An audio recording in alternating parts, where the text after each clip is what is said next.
Okay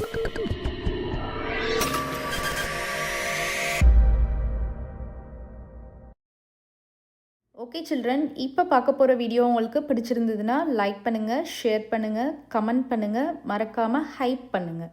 hello children, welcome back to our channel trending Abhi. நம்ம வந்து CBSE maths grade 8 NCERT syllabus தான் பார்த்துட்ருக்கோம். Already நம்ம சேனலில் சாப்டர் 1லேருந்து சாப்டர் 10 வரைக்கும் எல்லா சம்ஸுமே சால்வ் பண்ணி போஸ்ட் பண்ணியிருக்கிறோம். கண்டிப்பாக போய் செக் பண்ணி பாருங்கள். உங்களுக்கு ஈஸியாக இருக்கணும் அப்படின்றதுக்காண்டி நம்ம சேனலில் ஒரு பிளேலிஸ்ட் க்ரியேட் பண்ணியிருக்கிறோம், சிபிஎஸ்சி கிளாஸ் 8 மேக்ஸ் அப்படின்னு சொல்லிட்டு. ஓகே சில்ட்ரன், நம்ம சேனலை ஃபர்ஸ்ட் டைம் பார்க்குறீங்கன்னா கண்டிப்பாக சப்ஸ்கிரைப் பண்ணுங்கள். ஆல்ரெடி சப்ஸ்கிரைப் பண்ணி சப்போர்ட் பண்ணிகிட்ருக்கிற நம்ம சில்ட்ரன் எல்லாருக்குமே ரொம்ப ரொம்ப தேங்க்ஸ். நெக்ஸ்ட்டு எக்ஸசைஸ் 11.1 பார்க்கலாம். எக்ஸசைஸ் 11.1ல் இம்பார்ட்டன்ட் கொஸ்டின்ஸ் அப்படின்னு பார்த்தீங்கன்னா 3 இம்பார்ட்டன்ட் கொஸ்டின்ஸ் இருக்குது. ஸோ எந்தெந்த சம்ஸ் அப்படின்னு பார்த்தீங்கன்னா question number 4, question number 7 and question number 9. ஓகேவா? ஸோ இந்த 3 சம்ஸ் வந்து நீங்கள் எக்ஸாமுக்கு ப்ரிப்பேர் பண்ணிட்டு போகிறீங்க அப்படின்னா கண்டிப்பாக ஒர்க் அவுட் பண்ணி பார்த்துட்டு போங்க. ஓகே, நம்ம இப்போ வந்து கொஸ்டின் நம்பர் 1 பார்க்கலாம். Following are the car parking charges near a railway station up to 4 hours rupees 60, 8 hours 100, 12 hours 140, 24 hours 180. ஓகேவா? ஒரு கார் பார்க்கிங் சார்ஜஸ் லிஸ்ட்டு வந்து நமக்கு கொடுத்துருக்காங்க நியர் ரயில்வே ஸ்டேஷனில். ஸோ 4 ஹவர்ஸ்க்கு இவ்வளவு, 8 ஹவர்ஸ்க்கு இவ்வளவுன்னு இந்த மாதிரி கொடுத்துருக்காங்க. Check if the parking charges are in direct proportion. Direct ப்ரொபோர்ஷனில் இருக்கா அப்படின்றத நம்ம தான் செக் பண்ணணும் to the parking time. So parking டைமுக்கும் பார்க்கிங் சார்ஜஸ்க்கும் டைரக்ட் ப்ரொபோர்ஷன் இருக்கா அப்படின்றத நம்ம செக் பண்ணணும். ஸோ டைரக்ட் ப்ரொபோர்ஷன் அப்படின்னா நமக்கு என்ன கண்டிஷன் இருக்கும்? x by y is equal to k அப்படின்னு இருக்கும். கரெக்டாக? இந்த கண்டிஷன் வந்து நமக்கு சாட்டிஸ்ஃபைட் ஆகிருக்கணும். இப்போ நமக்கு வந்து டைரக்ட் ப்ரொபோர்ஷனாக நான் என்ன சொல்லி கொடுத்துருக்கேன்? ஒரு இது இன்க்ரீஸ் ஆகிறப்போ அதோட கரஸ்பாண்டிங் இதுவும் நமக்கு இன்க்ரீஸ் ஆச்சுன்னா டைரக்ட் ப்ரொபோர்ஷன் நம்ம படிச்சிருக்கோம். பட் வேல்யூஸ் இன்க்ரீஸ் ஆயிடுச்சு அப்படின்னா நமக்கு வந்து டைரக்ட் ப்ரொபோர்ஷன் அப்படின்றத நம்ம வந்து கன்ஃபார்ம் பண்ணிடக்கூடாது. X by y is equal to K அப்படின்றது நமக்கு வந்து சாட்டிஸ்ஃபைட் ஆச்சுன்னா மட்டும்தான் நம்ம வந்து என்ன சொல்லணும்? அதை வந்து டைரக்ட் ப்ரொபோர்ஷன் அப்படின்னு சொல்லணும். இப்போ இங்கே வந்து இன்க்ரீஸ் ஆகுது, ஹாஸ் இன்க்ரீஸ் ஆகுது, அமௌண்ட்டும் இன்க்ரீஸ் ஆகுது. ஸோ இது வந்து நம்ம டைரக்ட் ப்ரொபோர்ஷன் அப்படின்னு நம்ம பார்த்தோன்னே சொல்லிடக்கூடாது, செக் பண்ணி பார்க்கணும். ஓகேவா? அதுதான் நம்ம இப்போ பண்ண போகிறோம். ஸோ இப்போ நமக்கு வந்து நிறைய இது கொடுத்துருக்காங்க இல்லையா? சார்ஜஸோடு சேர்த்து இவ்வளோ ஹவர்ஸ்க்கு இவ்வளோ சார்ஜுன்னு கொடுத்துருக்காங்க. நான் வந்து ஃபர்ஸ்ட் வந்து C1 எடுத்துக்கிறேன். ஸோ இந்த கண்டிஷன் நம்ம செக் பண்ணுறதுக்கு நமக்கு எது எக்ஸ் எது ஒய் அப்படின்றத நமக்கு தெரிஞ்சுக்கணும். கரெக்டாக? நீங்கள் பாட்டுக்கு வந்து இதை எக்ஸ் இதை ஒய் அப்படி ஃபஸ்ட் இருக்கிறது எக்ஸ் செகண்ட் இருக்கிறது ஒய் அந்த மாதிரி எடுத்துடக்கூடாது. கொஸ்டினில் நீங்கள் பார்க்கணும் டைரக்ட் ப்ரொபோர்ஷனுக்கு என்ன கண்டிஷன் கொடுத்துருக்காங்க? If the parking charges are in direct proportion to the parking time. Parking சார்ஜஸ்க்கு பார்க்கிங் டைம் வந்து டைரக்ட் ப்ரொபோர்ஷனா அப்படின்றத செக் பண்ண சொல்லியிருக்காங்க. அப்போது நம்ம பார்க்கிங் சார்ஜஸ் தான் என்னென்னு எடுத்துக்கணும்? எக்ஸ்ன்னு எடுத்துக்கணும். பார்க்கிங் டைமை ஒய்ன்னு எடுத்துக்கணும். அண்டர்ஸ்டாண்ட் ஆகுதா? ஸோ நான் வந்து பார்க்கிங் சார்ஜஸ் ஃபர்ஸ்ட் ஒன் கண்டுபிடிக்கிறதுக்கு C1 எடுத்திருக்கேன். C1 இஸ் ஈக்குவல் டு, அப்போ இந்த இடத்துல எக்ஸ் வந்து என்னது? 60, ஒய் வந்து என்னது? 4. அப்போ 60/4 பண்ணுங்கள். 60/4 பண்ணிங்கன்னா 2 2s are 4, 3 2s are 6, 30 வரும். 1 2 is 2, 15 டைம்ஸ் வரும். ஸோ C1 வந்து நமக்கு என்ன வருது? 15 வருது. ஸோ C1 அப்படின்றது என்னது? 15. இப்போ அதே மாதிரி C2 கண்டுபிடிக்கலாம். ஸோ C2ல இந்த இடத்துல எக்ஸ் வந்து 100, ஒய் வந்து 8. அப்போ 100/8 பண்ணுங்கள். 100/8 பண்ணிங்கன்னா 4 2s are 8, 5 2s are 10, 50 வரும். 2 2s are 4, 2 2s are 4, 25 வரும். ஸோ 25 வந்து நீங்கள் 2ஆல் டிவைட் பண்ணிக்கோங்க. 1 2 is 2, 0. இந்த 5 கீழே கொண்டு வந்தீங்கன்னா 2 2s are 4. இங்கே பாயிண்ட் வச்சிங்கன்னா இங்கே 0, 5 2s are 10. ஸோ நமக்கு என்ன வருது? 12.5 வருது. ஸோ அப்போ நீங்கள் வந்து இங்கே 12.5 அப்படின்னு எழுதிக்கோங்க. அண்டர்ஸ்டாண்ட் ஆகுதா? நெக்ஸ்ட் வந்து C3 பார்க்கலாம். இப்போ நீங்கள் கண்டுபிடிக்கிற வேல்யூ எல்லாமே என்னது? இது எல்லாமே கான்ஸ்டன்ட் கே வேல்யூ தான் நீங்கள் இப்போ கண்டுபிடிச்சிட்ருக்கீங்க. கான்ஸ்டன்ட்னாலே நமக்கு என்ன இருக்கும்? சேம் வேல்யூ தான் இருக்கணும். ஸோ இதுலேயே உங்களுக்கு தெரியும் 15 இருக்குது, இங்கே 12.5 இருக்குது. ஸோ நமக்கு இது வந்து கான்ஸ்டன்ட்டே கிடையாது, ரேஷியோஸ் வந்து கான்ஸ்டண்ட்டாகவே இல்லை. கரெக்டாக? இப்போ அதே மாதிரி C3 C4 கன்ஃபார்ம் பண்ணிக்கலாம். C3க்கு வந்து 140/12 பண்ணணும். 140/12. ஸோ 140/12 பண்ணிங்கன்னா 6 2s are 12, 7 2s are 14, 70 times வரும். 3 2s are 6, 3 2s are 6, 5 2s are 10 வரும் கரெக்டா. ஸோ 35 வந்து 3ஆல் டிவைட் பண்ணுங்க. 1 3 is 3. ஸோ நெக்ஸ்ட் இந்த 5 கிலோ கொண்டு வந்தோம்னா 1 3 is 3, 2 வரும். பாயிண்ட் இங்கே 0 வச்சிட்டிங்கன்னா 6 3s are 18.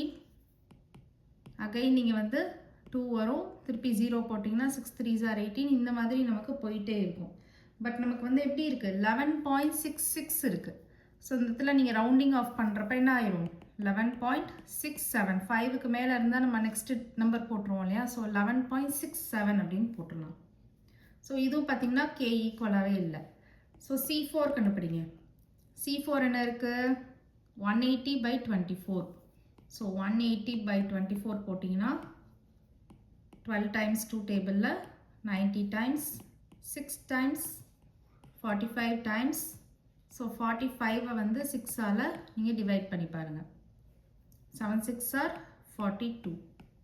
ஸோ இங்கே பாயிண்ட் வச்சிட்டிங்கன்னா 5 6 are 30. ஸோ நமக்கு என்ன வருது, 7.5 வருது.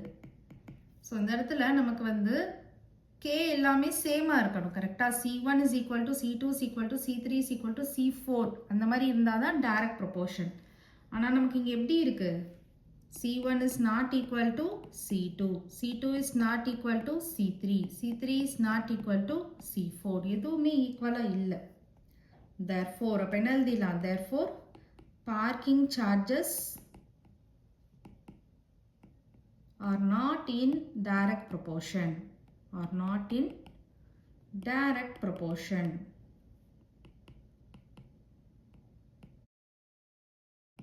to the parking time.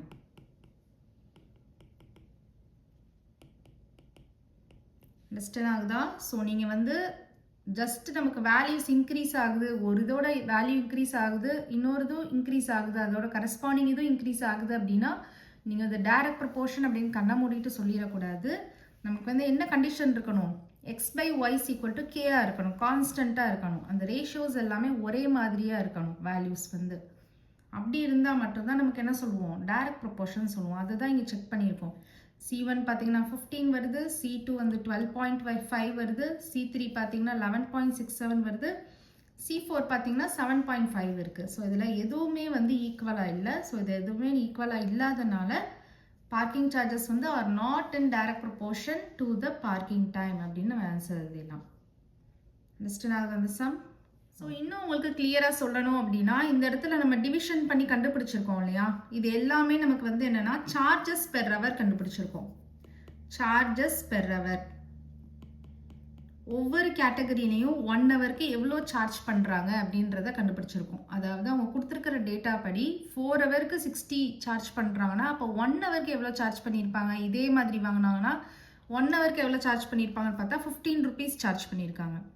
அதே மாதிரி 8 ஹவர்ஸுக்கு 100 சார்ஜ் பண்ணுறாங்கன்னா இந்த இதில் 1 ஹவருக்கு எவ்வளோ சார்ஜ் பண்ணியிருப்பாங்க அப்படின்னு பார்க்குறப்போ 12.5. ஒவ்வொரு இதுவும் ஒவ்வொரு மாதிரி இருக்கு பாருங்க.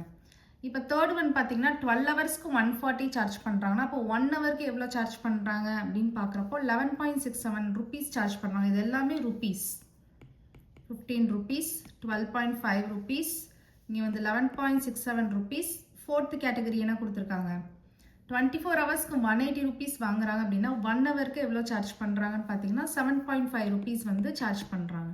ஸோ ஒவ்வொரு இதுவும் வேறு வேறு மாதிரி இருக்குது. ஒவ்வொரு இதுக்கும் 1 ஹவருக்கு நம்ம பார்க்குறப்போ வேறு வேறு அமௌண்ட் வந்து சார்ஜ் பண்ணியிருக்காங்க. அப்போ இது கண்டிப்பாக கான்ஸ்டண்ட்டாக இருக்கிறதுக்கு சான்சஸே கிடையாது. அப்போ இந்த இடத்துல நீங்கள் இந்த ஸ்டெப் எழுதுறீங்க பார்த்தீங்களா, இது வந்து தட் இஸ் அப்படின்னு எழுதிக்கோங்க. இதுக்கு முன்னாடி ஒரு ஸ்டெப் எழுதிக்கலாம். Here the charges per hour, அதாவது எல்லாத்துலேயுமே நீங்கள் பெர் ஹவர் கூடியதை கண்டுபிடிச்சிட்டிங்க அப்படின்னா நமக்கு தெரிஞ்சிடும் இல்லையா, எல்லாமே ஈக்குவலாக இருக்கா கான்ஸ்டண்ட்டாக இருக்கான்னு தெரிஞ்சிடும். So here the charges per hour or not same அப்படின்னு எழுதிக்கோங்க.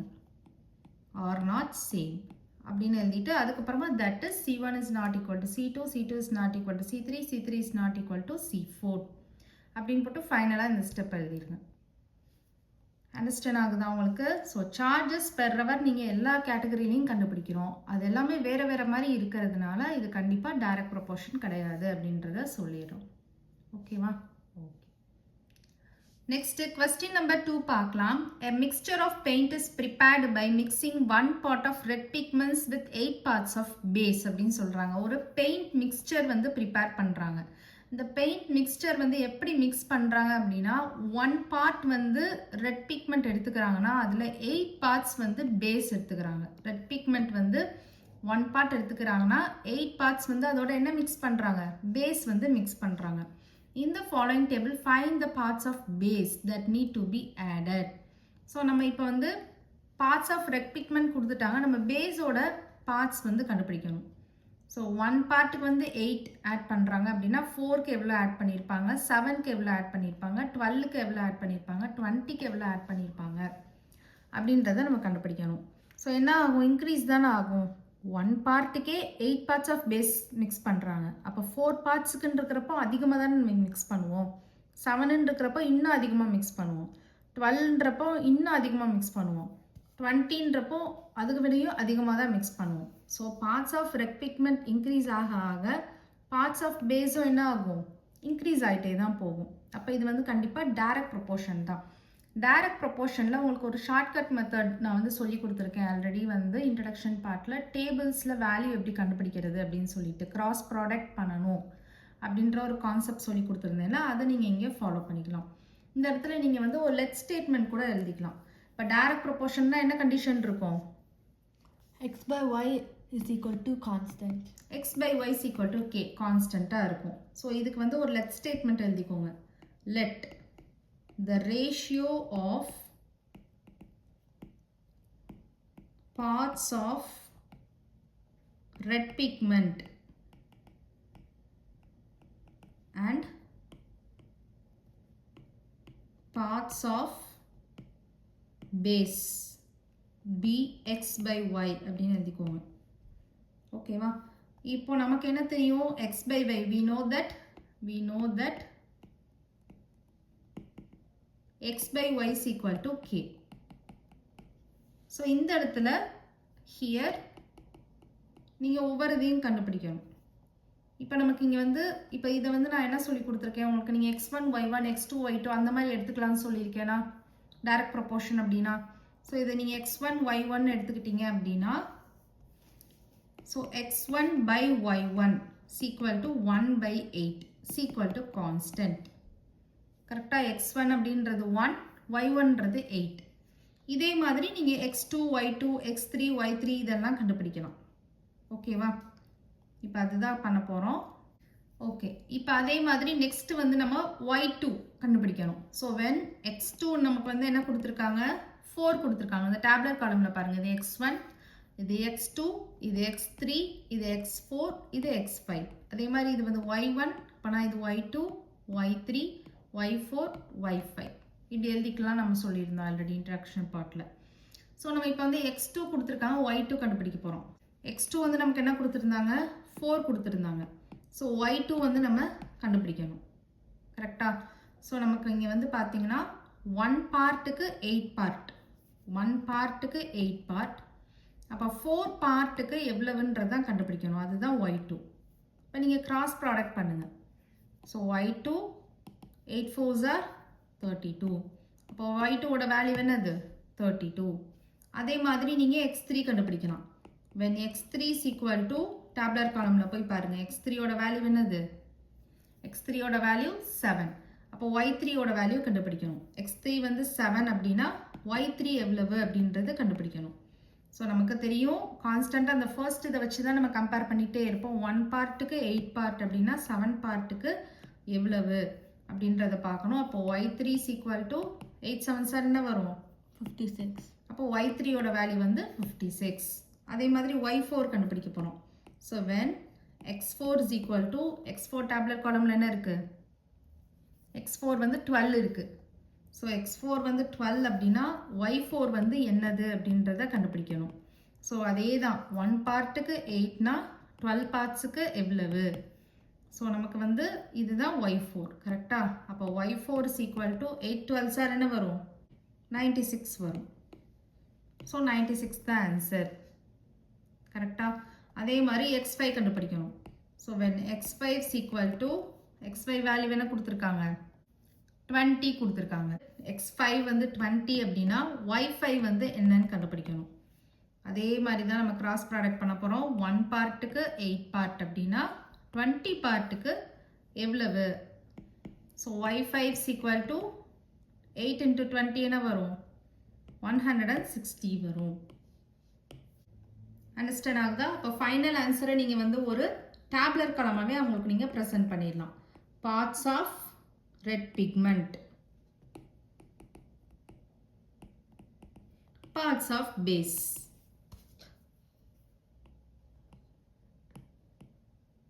ஸோ 1 பார்ட்டுக்கு 8 சொல்லியிருந்தாங்க. ஸோ இது மாதிரி 4, 7, 12, 20 கொடுத்துருந்தாங்க. கரெக்டாக? அப்போ நீங்கள் வந்து இங்கே ஃபில் பண்ணணும். 4க்கு என்ன கண்டுபிடிச்சிருக்கோம்? 4க்கு வந்து 32, அதுக்கப்புறம் 56, 32, 56, அப்புறம் 96, அப்புறம் 160. ஸோ இதை நீங்கள் ஒரு டேப்லர் காலமாகவே ஆன்சர் வந்து ப்ரொவைட் பண்ணிடலாம். அண்டர்ஸ்டாண்ட் ஆகுதா அந்த some? Okay. Next, question number 3 பார்க்கலாம். In question number 2 above, if one part of a red pigment requires 75 ml of base, how much red pigment should be mixed with 1800 ml of base அப்படின்னு கொடுத்துருக்காங்க. So previous question second கொஸ்டினில் பார்த்தோம் அப்படின்னா 1 part red pigment எடுத்து அதுக்கு 8 parts of base தேவைப்படும்னு பார்த்தோமா? அந்த 8 பார்ட்ஸை தான் அவங்க வந்து 75 ml அப்படின்னு இங்கே கொடுத்துருக்காங்க. அண்டர்ஸ்டாண்ட் ஆகுதா? அப்போ 1 பார்ட் ஆஃப் ரெட் பிக்மெண்ட்டுக்கு 75 ml ஆஃப் பேஸ் வந்து தேவைப்பட்டுச்சு அப்படின்னா இப்போ உங்ககிட்ட வந்து 1800 ml ஆஃப் பேஸ் இருக்குது. அப்போது எத்தனை பார்ட்ஸ் ஆஃப் ரெட் பிக்மெண்ட் வந்து இருந்திருக்கும் அப்படின்னு கேட்குறாங்க. ஸோ 1 பார்ட்டுக்கே நமக்கு வந்து 75 தேவைப்பட்டுச்சு, அதாவது 8 பார்ட்ஸ் தேவைப்பட்டுச்சு. அப்போ இது அதிகமாக தானே இருக்கும், கரெக்டாக? ஸோ இது அதிகமாகி இருக்குது. 1800 ml பேஸ் இருக்குது. இந்த இடத்துல பேஸ், இந்த இடத்துல ரெட் பிக்மெண்ட்டு. அப்போ இந்த இடத்துல ரெட் பிக்மெண்ட் கண்டிப்பாக அதிகமாக இருக்கும் இல்லையா? நமக்கு இங்கே 8 பார்ட்ஸுக்கே 75 mlனா 1800 ml அப்படின்றப்போ நிறையா பார்ட்ஸ் இருக்கும். ஸோ பார்ட்ஸ் அதிகமாக இருக்குது. அப்போ இங்கே இடத்துல ரெட் பிக்மெண்ட்டும் கண்டிப்பாக என்ன ஆயிருக்கும்? இன்க்ரீஸ் தான் ஆயிருக்கும். ஸோ இது வந்து டைரக்ட் ப்ரொபோர்ஷன் தான். அண்டர்ஸ்டாண்ட் ஆகுதா உங்களுக்கு இது? So since it is direct proportion அப்படின்னு எழுதிக்கோங்க. Since it is direct proportion. So நீங்கள் டைரக்ட் ப்ரொபோர்ஷன்னாலே நீங்கள் ஞாபகம் வச்சுக்கோங்க, கிராஸ் ப்ராடக்ட் பண்ணாலே ஆன்சர் கிடச்சிரும். இன்வர்ஸ் ப்ரொபோர்ஷனில் இருந்ததுன்னா நீங்கள் என்ன பண்ணணும்? ஸ்ட்ரைட் ப்ராடக்ட் பண்ணணும். So since it is direct proportion நம்ம என்ன பண்ணலாம்? 1 பார்ட்டுக்கு 75 ml. அப்போ இந்த இடத்துல நம்ம எவ்வளோ பார்ட்ஸ் ஆஃப் ரெட் பிக்மெண்ட் இருந்ததுன்னா இந்த இடத்துல நமக்கு 1800 ml தேவைப்பட்டிருக்கும் அப்படின்றது தான் கண்டுபிடிக்கிறோம். ஸோ அந்த இடத்துல எவ்வளோ அப்படின்றத நான் அந்த இடத்துல எக்ஸ் அப்படின்னு நான் வந்து கன்சிடர் பண்ணிக்கிறேன். ஸோ இந்த எக்ஸ் கன்சிடர் பண்ணுறதுனால இதுக்கு வந்து ஒரு லெட் ஸ்டேட்மெண்ட் எழுதணும். let the parts of red pigment mix with 1800 ml of base Bx. நம்ம எக்ஸுக்கு தானே லெட் ஸ்டேட்மெண்ட் எழுதுகிறோம். ஸோ இதில் வந்து நம்ம 1800 ml ஆஃப் பேஸை வந்து மிக்ஸ் பண்ணுறோம். கரெக்டாக? ஸோ எக்ஸோட 1800 ml ஆஃப் பேஸை வந்து நம்ம மிக்ஸ் பண்ணுறோம். அதுதான் எழுதியிருக்கோம். Let the parts of red pigment mix with 1800 ml of base Bx. Okay, இப்போ நம்ம வந்து இதை சால்வ் பண்ணலாம். ஸோ இந்த இடத்துல நீங்கள் என்ன பண்ணுறீங்க? கிராஸ் ப்ராடக்ட் பண்ணுறீங்க. அப்போது 75 into x 75x, இந்த இடத்துல 1800 வந்துடும். ஸோ எக்ஸ் வேல்யூ வேணும்னா நீங்கள் என்ன பண்ணணும்? 1800 by 75 பண்ணணும். ஸோ 1800 75ஆல் டிவைட் பண்ணுங்கள். 75 2 டைம்ஸ் என்ன வரும்? 5 2s are 10, 1 carry, 7 2s are 14, 15. So கண்டிப்பாக 3 டைம்ஸ் வராது. ஸோ 2 டைம்ஸ் நீங்கள் போட்டிங்கன்னா 150 வரும். ஸோ இந்த இடத்துல 30 வரும். இந்த ஜீரோவை கீழே கொண்டு வந்துடுங்க. ஸோ எத்தனை டைம்ஸ் வரும்? 75 4s are போட்டு பாருங்க. 5 4s are 20, 2 carry, 7 4s are 28, 28 plus 2 30. So 4 times நமக்கு வருது, 300 வருது. அப்போ நமக்கு இந்த இடத்துல என்ன வருது? எக்ஸோட வேல்யூ வந்து 24 வருது.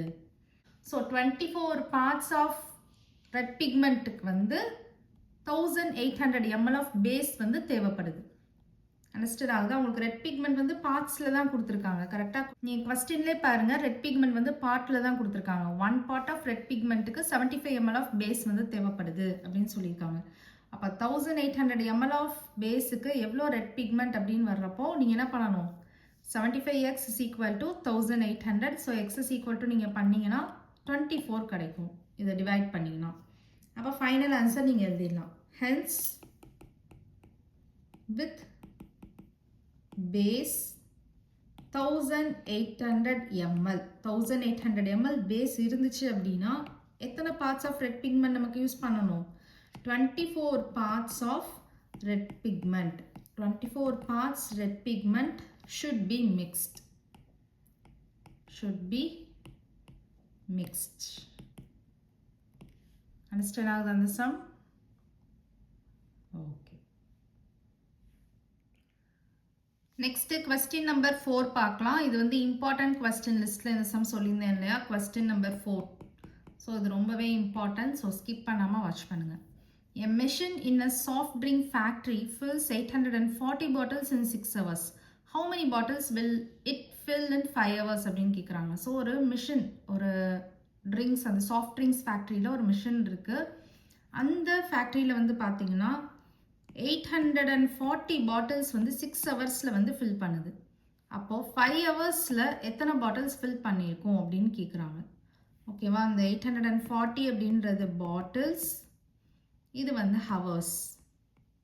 ஸோ நமக்கு ஹவர்ஸ் வந்து இங்கே டிக்ரீஸ் ஆயிருக்கா, 6லேருந்து 5க்கு டிக்ரீஸ் ஆகுது. அப்போ கண்டிப்பாக நமக்கு பாட்டில்ஸாக என்ன ஆகும்? ஆப்வியஸாக டிக்ரீஸ் ஆகும். ஸோ ரெண்டுமே இன்க்ரீஸ் ஆனாலும் டைரக்ட் ப்ரொபோர்ஷன் தான், ரெண்டுமே டிக்ரீஸ் ஆனாலும் டைரக்ட் ப்ரொபோர்ஷன் தான் அப்படின்னு நம்ம சொல்லியிருக்கோம். கரெக்டாக? அப்போ x/y = k, இந்த கான்செப்ட் தான் எங்கேயும். ஓகே, அப்போ நீங்கள் இந்த இடத்துல கிராஸ் ப்ராடக்ட் பண்ணணும். ஸோ இந்த இடத்துல நீங்கள் எக்ஸ்ன்னு கன்சிடர் பண்ணிக்கோங்க. கன்சிடர் பண்ணிங்கன்னா கிராஸ் ப்ராடக்ட் பண்ணிங்கன்னா 6x is equal to 840 into 5. So 840 into 5 பண்ணிங்கன்னா 0, 5 4s are 20, 2 carry, 5 8s are 40, 40 plus 2 42. So 6x நமக்கு x தான் வேணும். ஸோ 4200 by 6 பண்ணிங்கன்னா எத்தனை டைம்ஸ் வரும்? ஸோ இது எத்தனை டைம்ஸ் வரும்? 7 6 are 42. ஸோ 0 0. ஸோ 700 வரும். ஸோ 700 பாட்டில்ஸ் தான் அதால் ஃபில் பண்ண முடியும். அண்டர்ஸ்டாண்ட் ஆகுதா? ஸோ இந்த இடத்துல என்ன ஸ்டெப் எழுதணும் அப்படின்னா, here ratios of hours and bottles are in direct proportion. ஏன் டைரக்ட் ப்ரொபோர்ஷன்? ஒரு வேல்யூ டிக்ரீஸ் ஆகுறப்போ இன்னொரு வேல்யூ நமக்கு டிக்ரீஸ் ஆகுது. ஸோ அதனால இது டைரக்ட் ப்ரொபோர்ஷன். Direct proportion. அதனால hence machine will fill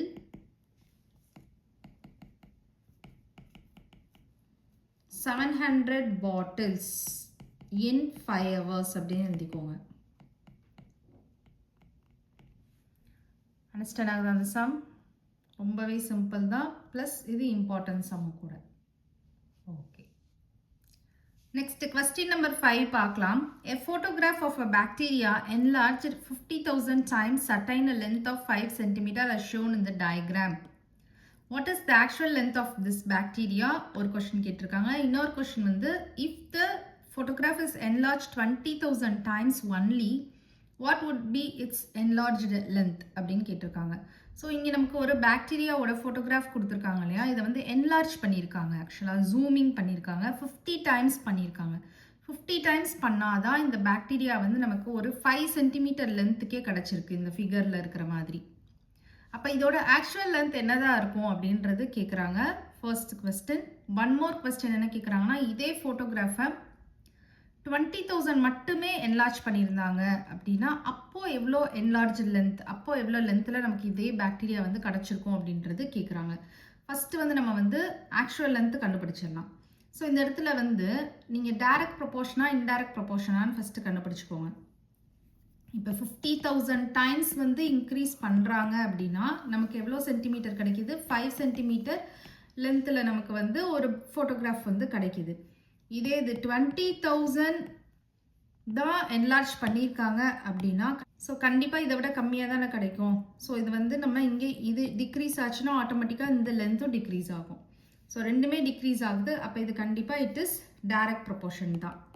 so it is direct proportion. Understand ஆகுதா? 50,000க்கு என்லார்ஜ் பண்ணால் நமக்கு 5 சென்டிமீட்டர் லென்த்தில் பாக்டீரியா ஃபோட்டோகிராஃப் கிடைக்கிது. அப்போ 20,000 மட்டுமே என்லார்ஜ் பண்ணோம் அப்படின்னா, ஜூம் பண்ணோம் அப்படின்னா கம்மியாக தான் நம்ம பண்ணுறோம். அப்போ இந்த இமேஜும் நமக்கு சின்னதாக தான் கிடைக்கும். So it is direct proportion. Okay, இப்போ இது கண்டுபிடிச்சாச்சு. இப்போ நீங்கள் வந்து ஆக்சுவல் லென்த் வந்து ஃபஸ்ட்டு கண்டுபிடிச்சிடலாம். Actual length of bacteria. Actual length of bacteria நீங்கள் எப்படி கண்டுபிடிக்கலாம்? டிவிஷன் பண்ணால் கிடைச்சிருமா? ஏன் டிவிஷன் பண்ணால் கிடைக்கும்? ஆக்சுவல் லென்த்ன்றது ஜஸ்ட் ஒன் டைம்.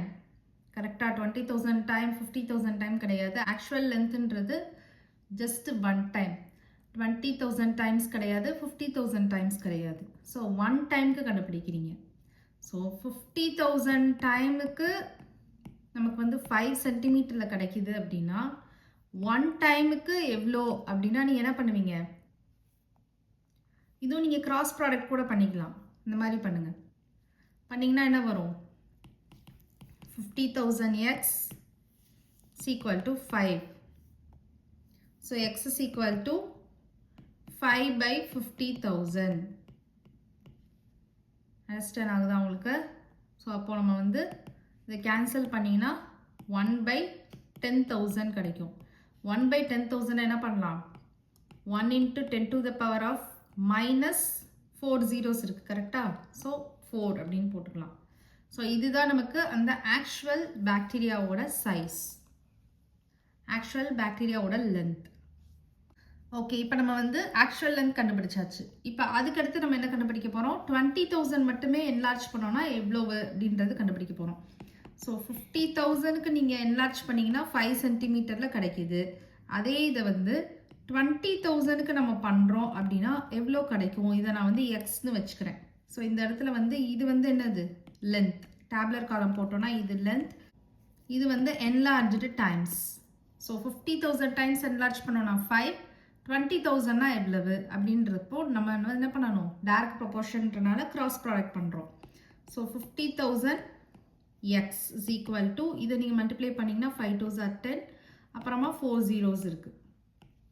கரெக்டாக? இப்போ நமக்கு x தான் வேணும். ஸோ 1 2, ஸோ 5 zeros இருக்கா? 1 2 3 4 5 by 50,000.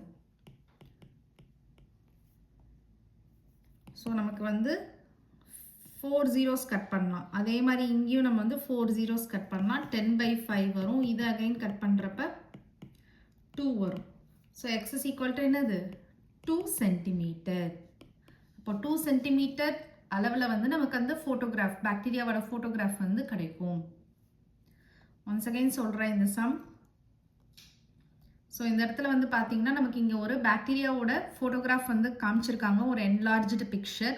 50 டைம்ஸ் என்லார்ஜ் பண்ணால் நமக்கு 5 சென்டிமீட்டர் லென்த்தில் இந்த பாக்டீரியாவோட பிக்சர் கிடைக்குது. ஸோ அதோட ஆக்சுவல் லென்த் கேட்குறாங்க. அண்ட் ஆல்சோ 20,000 டைம்ஸ் மட்டுமே என்லார்ஜ் பண்ணால் அதோட லென்த் வந்து எவ்வளோ இருக்குன்றதை கேட்குறாங்க. ஃபஸ்ட்டு நம்ம வந்து ஆக்சுவல் லென்த் கண்டுபிடிக்கணும். ஸோ இந்த இடத்துல நீங்கள் வந்து டைரக்ட் ப்ரொபோர்ஷனா அப்படின்றத கன்ஃபார்ம் பண்ணிக்கோங்க. ஓகேவா? 50,000 பண்ணால் 5 சென்டிமீட்டர் தான் நமக்கு கிடைக்குதுன்னா கண்டிப்பாக 20,000 பண்ணுறப்ப அதை விட கம்மியாக தான் கிடைக்கும்.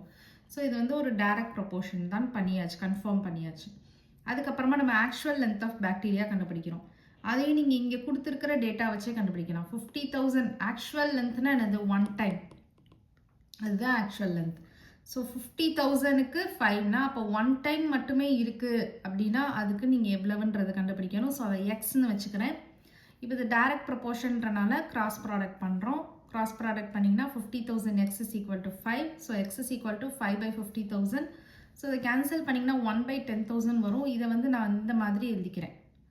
ஃப்ராக்ஷனை remove பண்ணுறதுக்காண்டி 1 into 10 to the power of minus 4. ஏன்னா டிவிஷனில் இருக்கனால இங்கே மைனஸ் பவரில் மைனஸ் வரும். ஸோ -4ன்னு எழுதிக்கலாம். நெக்ஸ்ட்டு நம்ம வந்து இன்னொரு கொஸ்டின் கேட்டிருக்காங்களா, அதுக்கு டேப்லர் காலம் ரெடி பண்ணிக்கிறேன்.